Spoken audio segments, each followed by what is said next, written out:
Hello दोस्तों, मैं अभिषेक मिश्रा फिर से आपका स्वागत करता हूं आपके अपने फिल्मी चैनल सेरेंडिपिटी बॉयज़ में। आज बात करने जा रहे हैं इंडियन सिनेमा की एक बेहतरीन फैंटेसी हॉरर मूवी तुम्बाड़ के बारे में।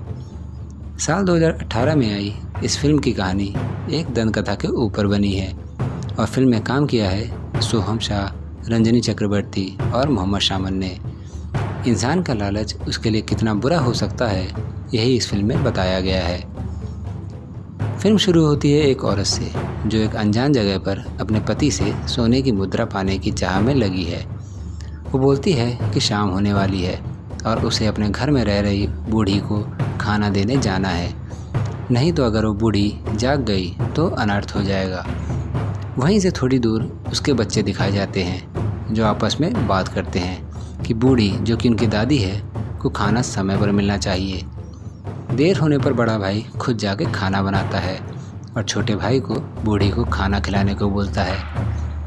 इससे पहले कि डरते हुए छोटा भाई बूढ़ी के नज़दीक जा पाए, उनकी माँ आ जाती है और दोनों को फटकार लगाकर खुद खाना देने जाती है।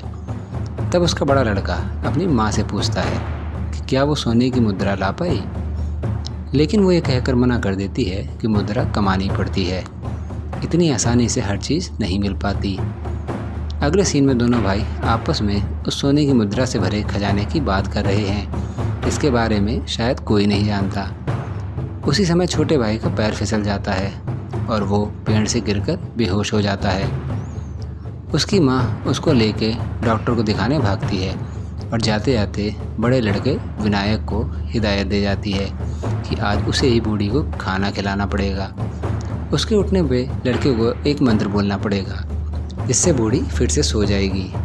वो मंत्र बताकर और सुबह तक आने का वादा करके वो चली जाती है। इधर शाम हो रही है और विनायक बूढ़ी के लिए खाना बना रहा है। बूढ़ी के कमरे से डरावनी आवाज़ें सुनाई देती हैं, लेकिन फिर भी वो हिम्मत करके उसको खाना देने अंदर जाता है। बूढ़ी, जिसका पूरा शरीर सड़ रहा है और जगह जगह पर उसके शरीर में कीलें घुसी हुई हैं, वो उसको अपने पास बुलाती है। डरते डरते विनायक उसके पास जाता है, लेकिन वो आपे से बाहर हो जाती है और विनायक को मारने दौड़ती है। घबराहट में विनायक वो मंत्र भूल जाता है और उसकी जान पर बनाती है, लेकिन इससे पहले कि बूढ़ी इसको मार दे, वो चिल्ला के वो मंत्र बोलता है कि सो जा वरना हस्तर आ जाएगा, और बूढ़ी ज़मीन पर गिर पड़ती है। तब उसकी माँ आती है और रोते हुए बताती है कि उसका छोटा भाई नहीं बच पाया और वो लोग सुबह ये मनहूस जगह छोड़कर चले जाएंगे। अगले दिन नाव में सवार तुम्बाड़ छोड़कर जा रहा विनायक अपनी माँ से वापस लौटने को बोलता है और कहता है कि वो उस बूढ़ी से खजाने का पता करने की कोशिश करेगा, लेकिन उसकी माँ उसको लालच ना करने के लिए कहती है और उनको कसम देती है कि वो कभी भी वापस तुम्बाड़ नहीं आएगा।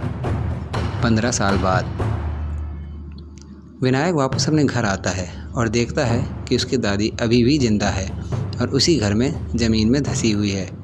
वो दादी से खजाने का पता पूछता है। तब वो उसको बताती है कि वो भी अपने पिता की तरह ही लालची पैदा हुआ है। वो ये भी बताती है कि ये एक श्राप है जो उसका पीछा नहीं छोड़ेगा, लेकिन विनायक नहीं मानता और दादी से तुम्बाड़ के खजाने का राज जानकर उनको मुक्ति दिला देता है। उसके बाद से उसकी ज़िंदगी बदल जाती है और वो एक महाजन भाले राव से मिल जाता है। फिर शुरू होती है लालच और साहस की दास्तां और विनायक राव प्रतिदिन तुम्बाड़ के खजाने में से मुद्रा लाकर भाले राव को बेचता जाता है और पैसे कमाता जाता है। तुम्बाड़ का रहस्यमय खजाना उसकी और उसकी पत्नी की ज़िंदगी में खुशियाँ ले आता है।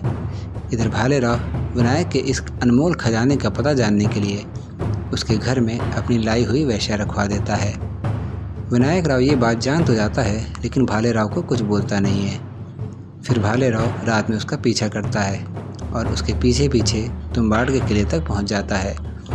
तुम्बाड़ का किला, जहां की गहराई में बने कुएं में खजाने के लालच में घुसता भाले राव ये नहीं जान पाता कि वो कितने बड़े खतरे में फंसने जा रहा है और संकरी सुरंग से होते हुए सीधा ज़मीन की तलहटी में गिरता है।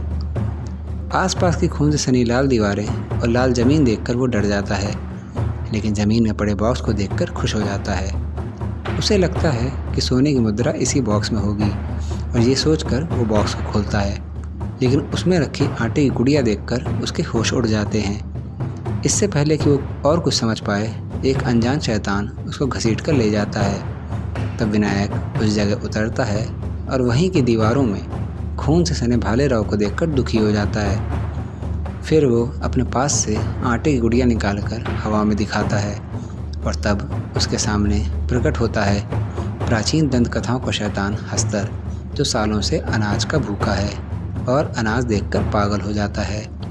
विनायक उसके सामने आटे की गुड़िया फेंक देता है और हस्तर उसको खाने में व्यस्त हो जाता है। इतने समय में विनायक उसकी कमर में बंधी पोटली तोड़ता है और सोने की मुद्राएं इधर उधर बिखर जाती हैं।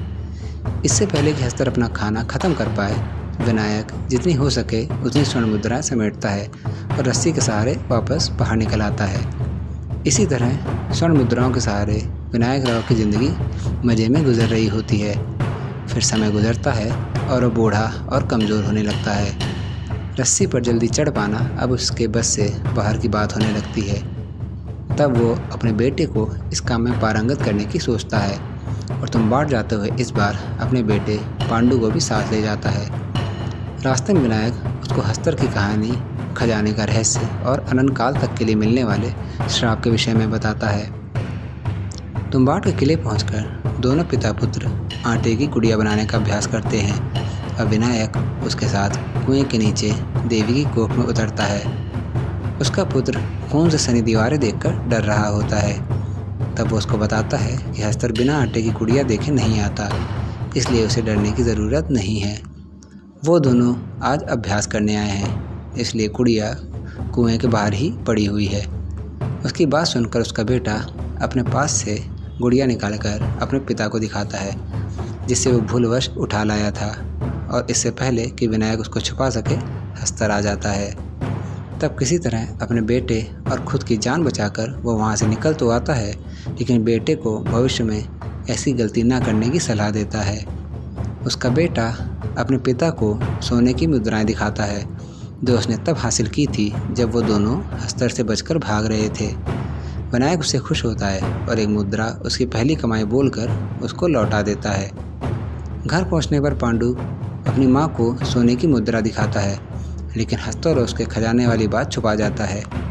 दूसरी तरफ कुछ लोग विनायक राव से मिलने आते हैं, जो उसको बताते हैं कि उसका तुम्बाड़ वाला किला अब भारत सरकार के कब्ज़े में आ गया है। उनकी बात सुनकर विनायक दुखी होता है और अपने भविष्य की चिंता में डूब जाता है। उसका बेटा अपने पिता की तकलीफ़ समझता है और उसको बताता है कि वो लोग एक साथ आटे की बहुत सारी गुड़िया बनाकर ले जाएंगे और जितनी देर में हस्तर उन गुड़ियों को खा के ख़त्म करेगा, वो उसकी सोने से भरी रहने वाली पोटली मारकर ले आएंगे। अपने बेटे की बुद्धिमानी भरी बात सुनकर विनायक राव बहुत खुश होता है और वो दोनों एक आखिरी बार ढेर सारे आटे के साथ तुम्बाड़ जाने की तैयारी करते हैं। फिर क्या हुआ?